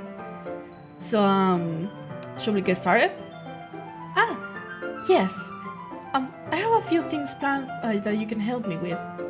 Decorations and other atmospheric enhancements. You know, mood lighting, aromatherapy, candles. Oh wow! I didn't know you planned on taking it that far. Of course! I want to help to take out guests to a faraway place. Although many will stop by just of curiosity, and for cupcakes I guess. I'm determined to provide an experience that will leave them with wanting more. That's great! It's easy to forget that you are a pretty intense person. Intense? I guess that's the way to put it. Is that a bad thing? No, not at all. It's something that I like about you, actually. Is that so? That makes me feel relieved. And kinda happy. No need to be anxious. You can just relax a little. Relax. I brought some things for relaxation. I was going to use them during the poetry event. Oh yeah? Like what? Let's see... your roommate just through the bag. She pulls out a few candles and a wooden cylinder-shaped object. I did some shopping on the way here, so I happen to have this in my bag. I plan to cover the window in black paper and use the candles to light the room. I think that will be amazing, don't you? Yeah, that would be really neat. What's the wooden thing though? Oh, this? It's a diffuser for essential oils. How familiar are you with aromatherapy? Not familiar at all. Is that so? It's one of my favorite contributors to a positive atmosphere. Depending on these oils or herbs you choose, you can change the mood of the air itself. You can even feel it permeate through your body. Relaxation, positive energy, romance, reflection. It's almost like magic. Yuri takes the cylinder and pushes a switch on the bottom. In just a moment, a thin ray of vapor begins to spout through a small hole of the top. Wow, that smells wonderful! What kind of mold is that one for? This is jasmine essential oil. It smells a little sweet and flowery, right? Yeah, that's a good way to describe it. I chose jasmine for the event because it provides more relaxation. Jasmine enhances your emotions and helps you feel them flow through your body. You feel warmer and your heart pounds more heavily. Do you think that it will be perfect for sharing our poems? It does sound suitable. but you seem to know a lot about this, so I'll trust you with your opinion with anything. Yuri smiles gently, clearly enjoying herself. She again reaches her bag and pulls out several spools of thin ribbon. What are those for? Well, did you purchase the origami paper I asked you to get? Yeah, I have it over here. We won't be using the paper for folding origami. What I'd like to do is write different words on each paper. We need about like 100 of them. Oh yeah? What will those be used for? Well, I'm going to cut pieces of ribbon and hang them in the doorway of the classroom. Then we can fasten the paper onto the ribbons and create our doorway curtain. Oh, that's really cool. That's really cool. Wouldn't that be beautiful? It will also catch the eye of those passing by the room. It might attract some to peek inside. That is really creative. I have no idea you'd be so good at it, Yuri. Is that so? Well, I suppose that'll get a little intense, as you would put it. Yuri giggles with red cheeks. Is it just me, or she's more relaxed when it's just the two of us? Or maybe it's excitement she feels for sharing something that she enjoys? Here's a marker, Fanny. You can write any characters you want. I'll help you once I finish cutting the ribbons. Alright. Sitting on the floor together, the two of us to get to work. I carefully draw a different character on each paper, doing my best to manage my bad handwriting. Yuri unravels a long strand of red ribbon to her desired length. Then she reaches into her bag once more and pulls out a pocket knife. The knife is strangely beautiful. The silver handle has an intricate pattern of waves and it hence etched into it. The blade itself is gently Today I cannot read, my god. The blade itself is gently tinted blue. That is no ordinary pocket knife. It looks really fancy. Well, embarrassed, Yuri looks away. What is it? You're going to think it's weird. Yuri, whatever it is, I have no reason to judge. To each their own, you know? If you promise you won't be weirded out.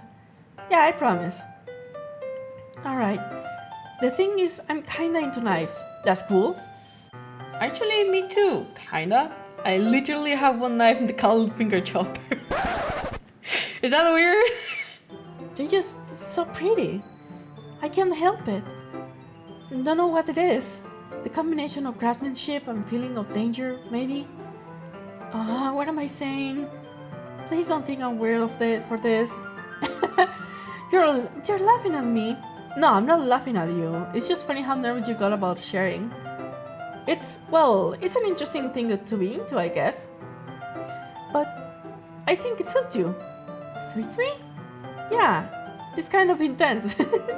Besides, it's a really cool looking knife, I can't deny that. It is, isn't it? Yuri relaxes her expression once again. Would you like to hold it? Sure, I'll check it out.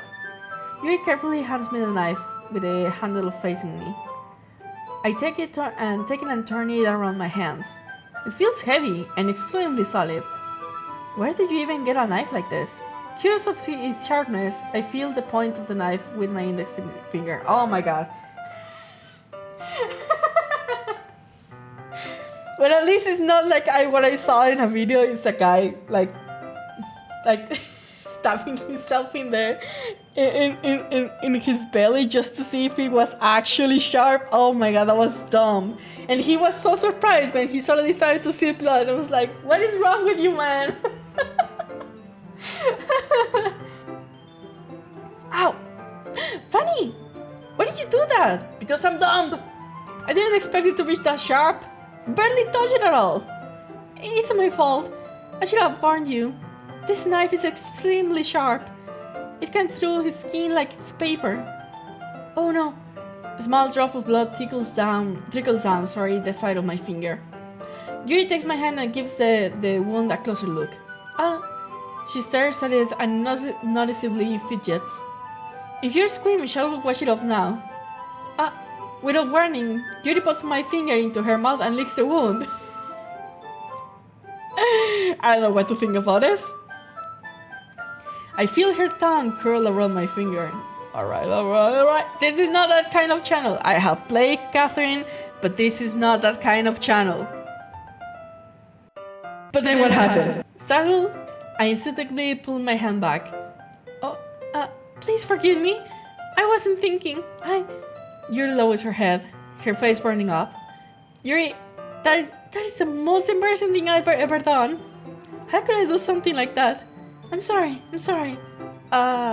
Sure, it was a little weird, and it took me by surprise. But I guess she was just trying to help, right? Yuri, I think you're overreacting a little. No, I think this time she isn't. She doesn't lift her head. What if she doesn't record for this for the rest of the afternoon? Alright, you know what? This might be a stupid thing to do, but I'll do it anyway. I take Yuri's hand and lick her index finger in return. Alright, now we both are embarrassed, alright. Funny? Did you really just do that? Now we're even. Yuri just looks at me like I did something wrong. I knew this would be a bad idea. If not for the sweet aroma of the jasmine oil, the air would be extremely heavy right now. You're so weird, Fanny. Yuri giggles shyly. Huh? Yuri calling me weird? I have no response to that. Where did you keep your bandages? I don't think I need one actually. Oh, it was just a tiny cut. Look, it already stopped bleeding. I see. That's relieving. The tension is quickly lifted. We each resumed our respective activities. I watched Yuri and I cut through the ribbon like it's nothing but air. Meanwhile, I continued to make progress on the paper. After we finished attaching the paper to the ribbons, we laid them all outside by side. It looks better than expected, and it will be very effective as a door curtain. It looks great. Good thing coming up with this, Yuri. Thanks. It's just something that I saw online, really. Are you ready to move into the next task? Yeah, let's do it. What do you have in mind? I'd like to create a banner. That's why I asked you to buy the paint tables. Tablets? Sorry, tablets. I really cannot wait today. That's right. One of the items Yuri asked me to buy was a kit of watercolor paint table. Tablets. We'll need about 6 cups of water to put each of the tablets in. Do you mind fetching those for us? Of course not. 6 cups of water. I'll be right back in a minute. Thank you very much. Oh, and just a little bit of water, it's okay. If you fill the cups too much, it will be too diluted, okay? Taking Yuri's advice, I decided to use small plastic bathroom cups rather than the full-size glasses. I put them on a plate and catch any paint that drips and brings it back into my room. Yuri? Yes? I come in to see Yuri quickly unrolling her sleeve, pulling it back over her arm. Dang! Everybody's having problems. Everybody in the literature club is having problems, my god. What does Natsuki has? Temper problems. My god. And Marika, we already know. She doesn't know how to handle like a group or something. Nothing. Your face is a little red. Is it too hot in here or anything? No, not at all. There's nothing wrong, so let's mix the paint. Yuri hurriedly dismisses me and takes it upon herself to unwrap the tablets, dropping them into the cups. So, I thought you would do something simple like that would look very nice. I like to paint a gradient across the banner, starting with the colors for a sunrise, then daytime, then sunset and nighttime. Once it dries, I'll write an inspirational quote across the banner. We can hang it on the wall behind the podium at the front of the classroom. Neat! What are you going to write? Well, it will be more fun to surprise you. Yuri smiles at me. If you say so. After rolling out the banner, Yuri and I kneel on the opposite sides so we don't get in the way of each other. Yuri uses a brush to add a few dots of different colors around the banner, so serves as a color guide when we paint. This kind of reminds me of elementary school. Painting on a banner with watercolors feels a lot like the art class projects we had back then. It's relaxing. I'm sorry if this feels too childish. No, I didn't mean it like that. It's kind of fun, you know? Yeah, it is fun. I'm glad you feel that way too. Yuri stops painting for a moment, thinking to herself, for me, I don't need to go out and do crazy things to have fun. In fact, I usually don't even want to. I just like when I can spend time with one other person, even if it's something simple like reading. It doesn't even matter if we don't talk much. That's something that I hope people can understand, because there's some people that do really crazy stuff like climbing or sports or crazier stuff like I don't know, crazy stuff. But the thing that I don't like is that people usually shames people for being more like introvert like, for like not being at parties or not getting drunk as hell or just not doing any crazy sports or anything like that. And I don't know, that's bullshit to me. I think if you're enjoying your time, if you can enjoy your time alone, you're doing great. You don't have to shame other people to do stuff they didn't want to, or boldly say that they're not having fun or they're not fun because they're doing that crazy shit that the other people is doing. I think that's bullshit. So yeah, I think even doing simple stuff like reading, going to the park, I think that's just wonderful. Or painting, I love painting. Just having a friend next to me makes feels a bit nicer. I think that's all it takes for me to be happy. Is that so? Even if Yuri and I are quite different, I can understand where she's coming from. I feel like that way about things like anime and games, where simply sharing the experience with someone that can make me happy. I think I feel the same way. Yuri gently smiles. I need you to understand. Yuri leans over the banner and grabs an unused paintbrush, but I move at the same time, causing my head bump into hers. Sorry! Yuri reels back and I quickly lift my hands in surprise. Are you hurt? No, I'm not hurt. It just startled me, that's all. Sorry, I should have asked you to get it for me. No, it's not your fault. Your face... There are droplets of paint of Yuri's face and neck. Is there something in my face? Yeah, I accidentally got paint on you. Sorry, it's totally my fault. I'll get a towel right away. I rush out and fetch a small towel, then I dump it in the hot water. I return to my room, I kneel back down in front of her. Oh, that is so cute! That's so cute! She's so cute! Oh my god! Here. I pat down Yuri's face and neck with a towel. Is something wrong? It's hot. I just didn't expect it. Sorry, I didn't want to use cold water. Having finished, I start to retract my hand, but Yuri suddenly holds my wrist. Oh, that's cute. Look at this. Oh. Wait. Huh? Just for a little longer. Oh. No, she's starving touch. No. It feels really nice. I keep my hand still against Yuri's neck. She looks into my eyes. It's an intense expression that I recognize from when she reads her book. Almost as if she is lost in a daze enveloped by her own thoughts. She breathes gently, half through slightly parted lips. What is happening? Is this the aroma of the jasmine oil giving me this dizzy feeling?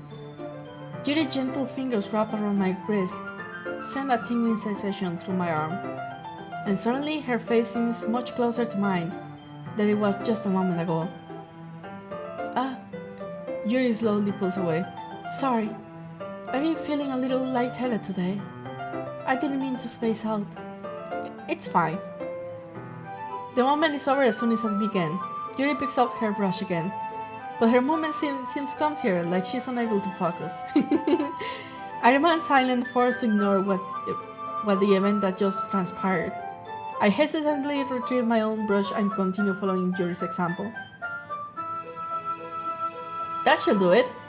I finish filling the night sky with the white dots that looks like stars. Looking at the banner as a whole, it's pretty and natural looking. I think it came out better than I expected. I'm really happy with the results. Yeah, me too. Are you going to add the lettering now? Not yet. It needs to dry first. That's true. But won't that take a while? Well, perhaps it will be best to leave it here, then have you ring it in the morning. I can do the lettering in the classroom before the event starts. Is that okay with you? That's totally fine. Wonderful. In that case, I don't think there's anything more for us to do here. Whew! You said that like you're glad it's over. Was I wrong to assume that you were at least enjoying yourself a little bit? No, it's not that. I'm just glad that we managed to get everything done. I see. I am too. I was a little concerned about the time. But I need to start making dinner soon. So you don't have any time left? I was secretly hoping we would have extra time after finishing the work. Well, Yuri thinks to herself. I think it will be too irresponsible for me to wait much longer. I'm sorry. I was hoping there will be more time as well. It's probably my fault. Sorry for being such a slow worker. No, it's not your fault. And the important thing is that we got everything done, right? Yeah. So, I shouldn't be disappointed or anything. Gathering all of her things, Yuri seems a little too downcast. I understand why. It sounded like she rarely gets the opportunity to spend time with friends in a relaxed environment. But that doesn't mean that this is the last time it can happen. Once Yuri packs up, he walks her out the front door. Thank you very much for having me today. No problem, I'm glad that I was able to help. Just let me know if there's anything else you need me to bring tomorrow. I will. Well then, Yuri fidgets. I guess I'll see you tomorrow? Wait, I cannot say that without thinking. About today. It's fine that we didn't have as much time as we wanted, because we can do this again. Whenever you want, you can come over, or we can go out somewhere. I forgot you don't like going out so much. As I stumble over my words, Yuri simply smiles bashfully. Anyway, you know what I'm trying to say, so. You're very thoughtful, Fanny. Yuri takes a step closer to me, then briefly squeezes my hand. I kinda like that about you. Well, how am I supposed to respond that? But I don't get a chance to, as Yuri suddenly pulls back. Sayori? Oh no.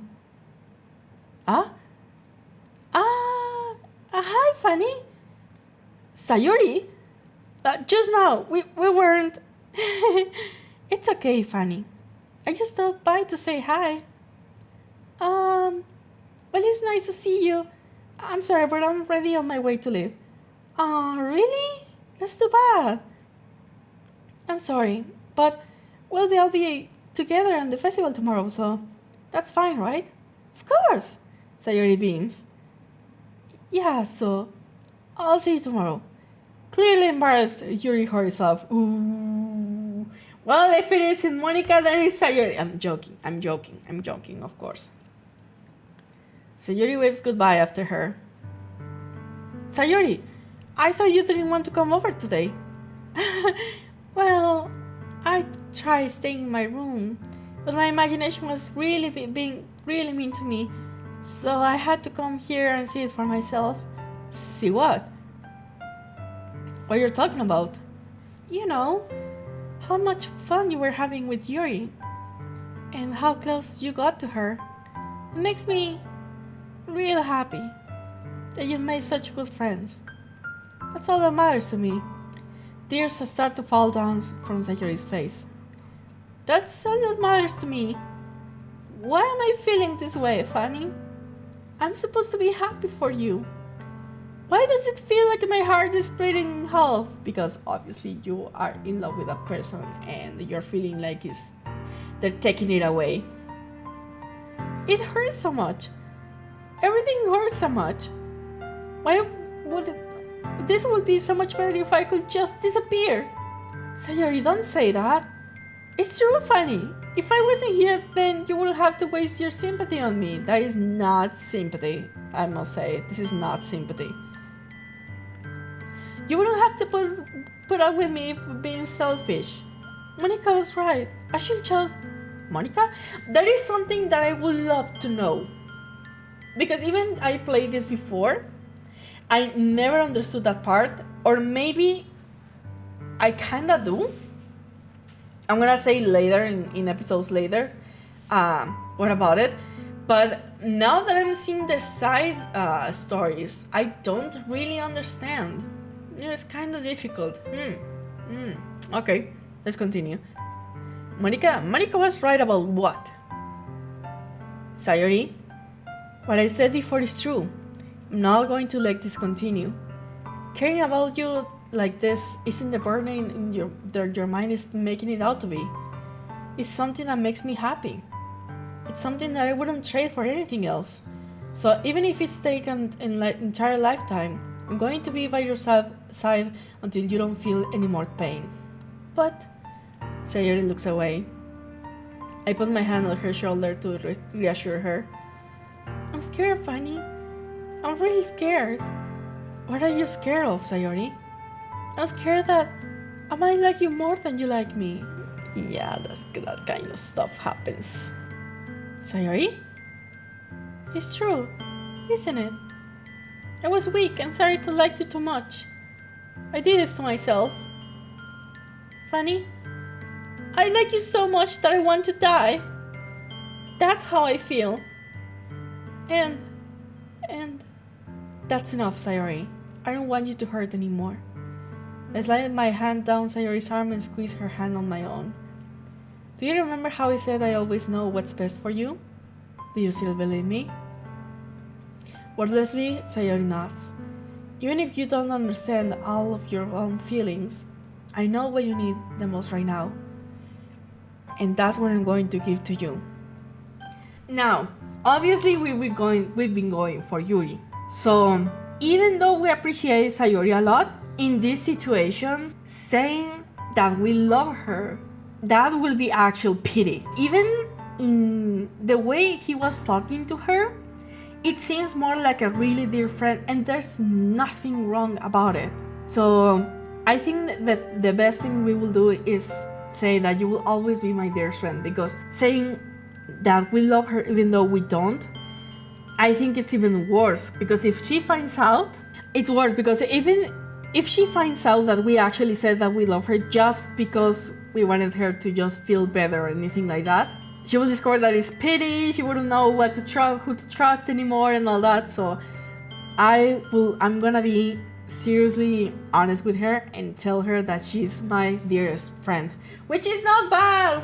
Why people just always throw away friendship? No, friendship is not bad. Like, I know, I understand when you want somebody else to be your partner or your couple, but sometimes it's not like that. Very sorry, sometimes it's not like that. Depressed or not, I think it would be very hypocrite for me to clearly be going to get one person as a partner, and suddenly because this person is sad, tell her that you love her in a romantic way. I think that is the worst. So I'm gonna go with, you're always gonna be my dearest friend.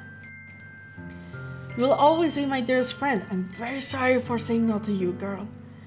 What you need the most is for things to be like they always been. Monica told me the truth.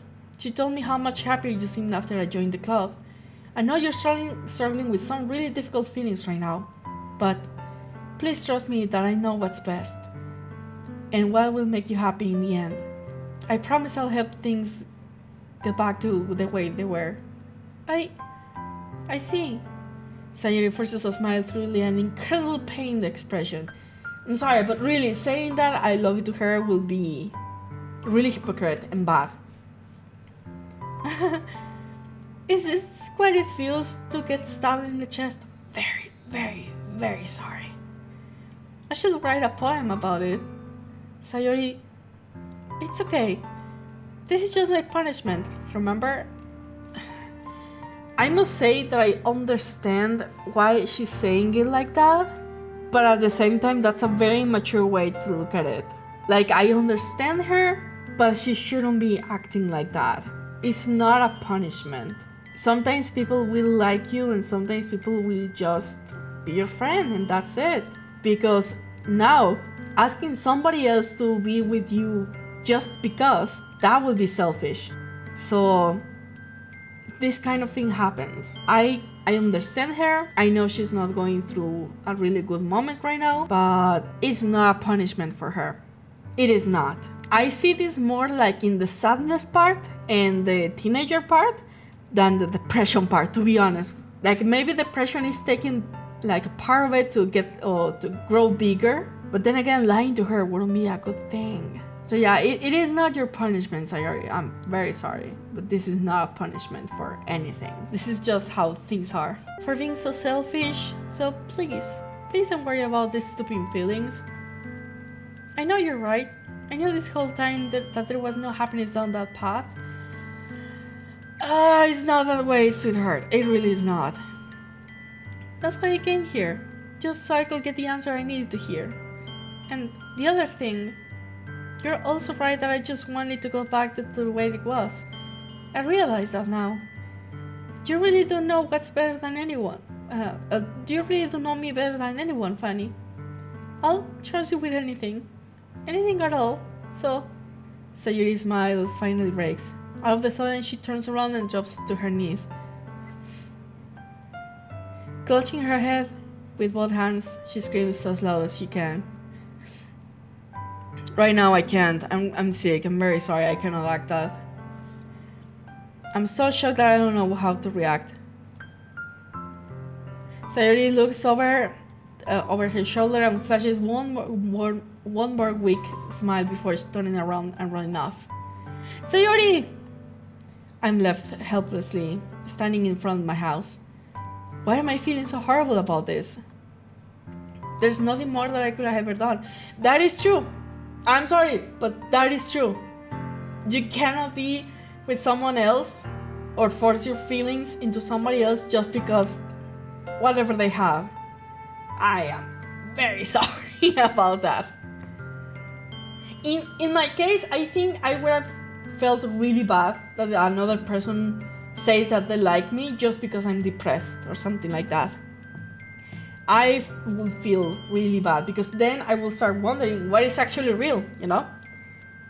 Does the person actually likes me, or do they want to feel like a hero and they want to just make me feel better, but they don't actually like me? I think that will be really horrible.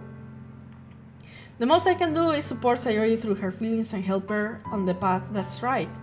But I'm having so much trouble understanding Sayori's feelings as she is. Even though I can comfort her, I keep wondering if I should be doing something more or something different. I know these talks will continue to plague me until things are back on the way they were.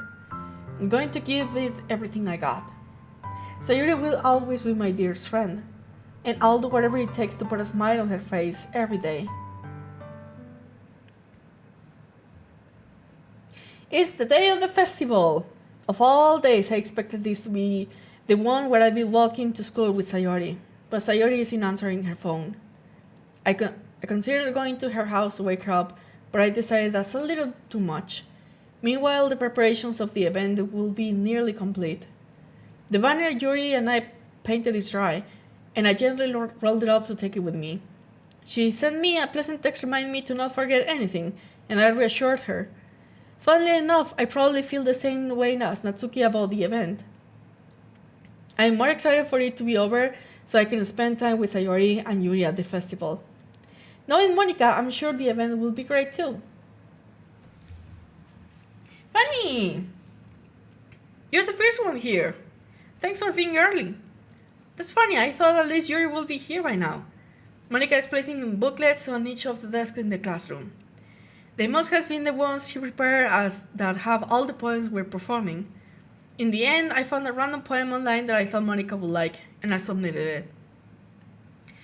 So that's the one I'll be performing. I'm surprised you didn't bring Sayori with you. Yeah, she overslept again. That dummy. You think that on days this important she'd try a little harder?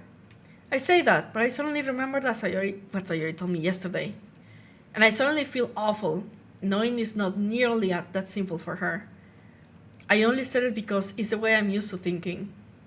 But maybe I should have gone to wake her up after all? You should take a little more responsibility for her, Fanny. I mean, especially after your exchange with her yesterday. You can't let her hanging this morning, you know? Exchange? Monica, what? You know about that? Of course I do. I'm the club president after all. But I stammered, embarrassed. Did Sayuri really tell her about it that quickly? About how I basically turned down her confession? That makes me really seem like a bad guy here. But I'm the one who knows what's best for her, right? Jeez, you don't know the full story at all, so don't worry. I probably know a lot more than you think. Huh? Monica is being as friendly as usual, but for some reason I felt a chill down my spine after hearing that.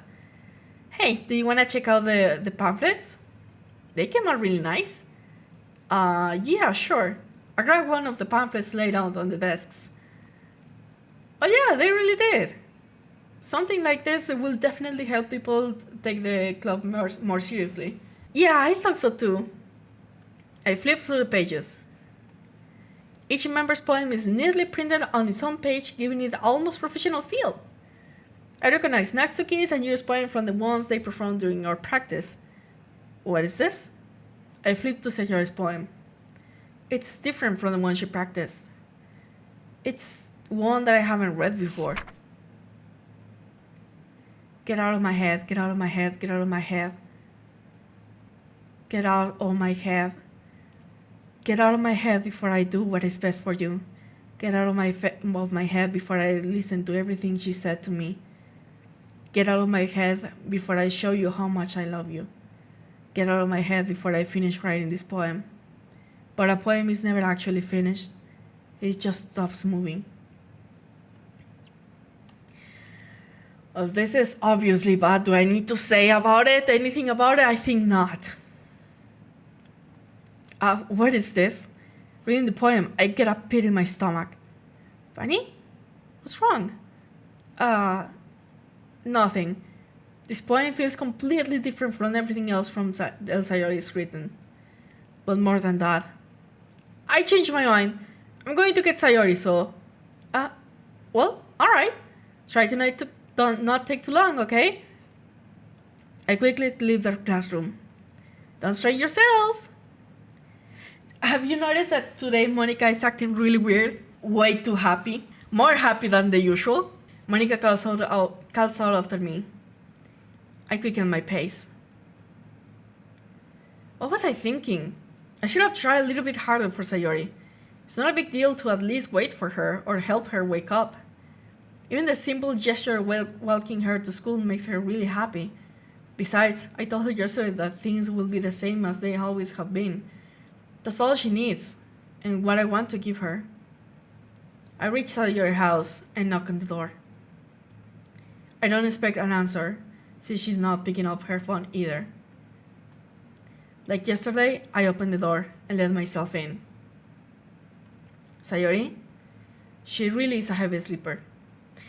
Do you guys remember that I told you that I was going to give you only one warning, and one warning only? This is a warning. I think you have seen enough to know what kind of game this is. So, if you are not prepared or you don't like really strong imagery, I think you should stop watching right now. This is the only warning I'm gonna give you, because from here the game changes into something way darker. Probably spoiling the moment right now, but I don't care, because I really need you to understand that this game is not as happy as it seems. Okay, I gave you the final warning. She really is a heavy sleeper. I swallow. Can't believe I ended up doing this after all. Waking her up in her own house, isn't that more like something a boyfriend will do? In any case, it just feels right. Outside Sayori's room, I knock on the door. Sayori? Wake up, dummy. There's no response. I really didn't want her. I really didn't want to have to enter her room like this. Isn't it kind of a breach of privacy? But she really leaves me no choice. I gently open the door. Sayori?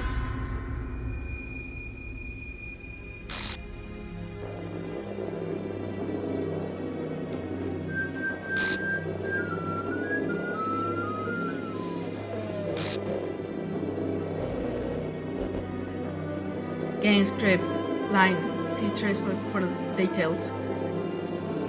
Okay. I need to save and show you something.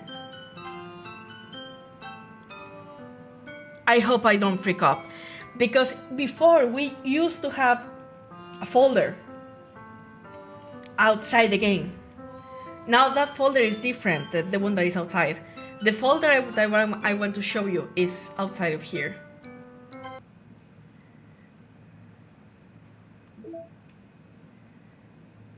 Happy thoughts.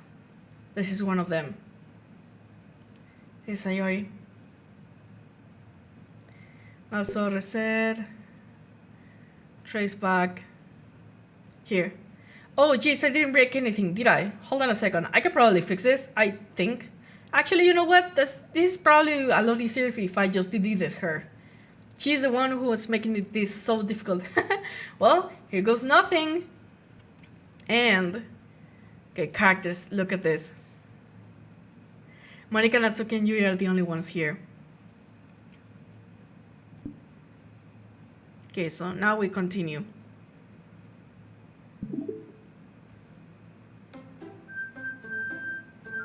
I hope I didn't ruin it.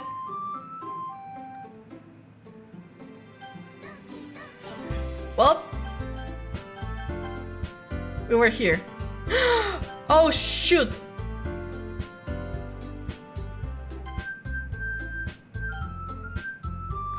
Oh, I ruined it a little bit. I'm very sorry. Oh man. Oh shoot.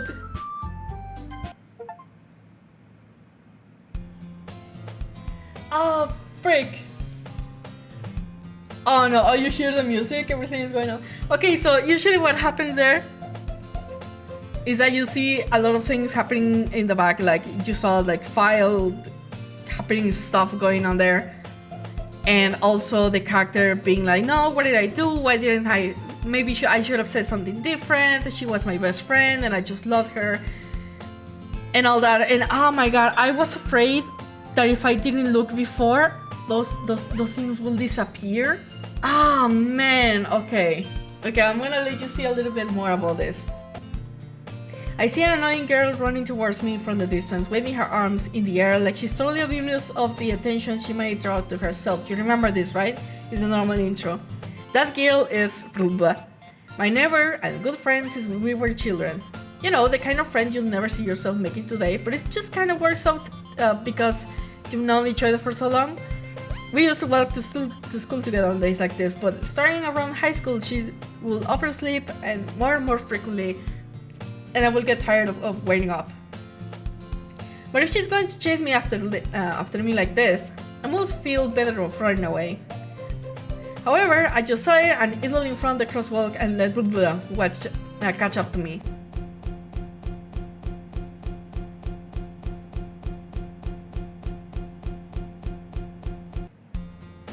It's an ordinary school like any other.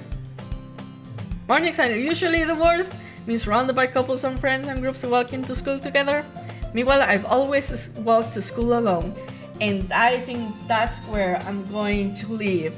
Welcome guys, finally, to what Doki Doki really is about. I hope you liked the video. I'm sorry for cutting that ending. I really thought I could come back. Very sorry. Oh my god, why did I do that? But then again, I really wanted you to see why the folder was so important in this game. So, I don't know if I'm going to keep doing poems this time, because that's not the important thing right now. I'll see later, but for now, that's gonna be it. If you enjoyed the video, please leave a like, subscribe, and you know, all the things all the YouTubers always say. And I'll see you guys on the next episode. Have a good one!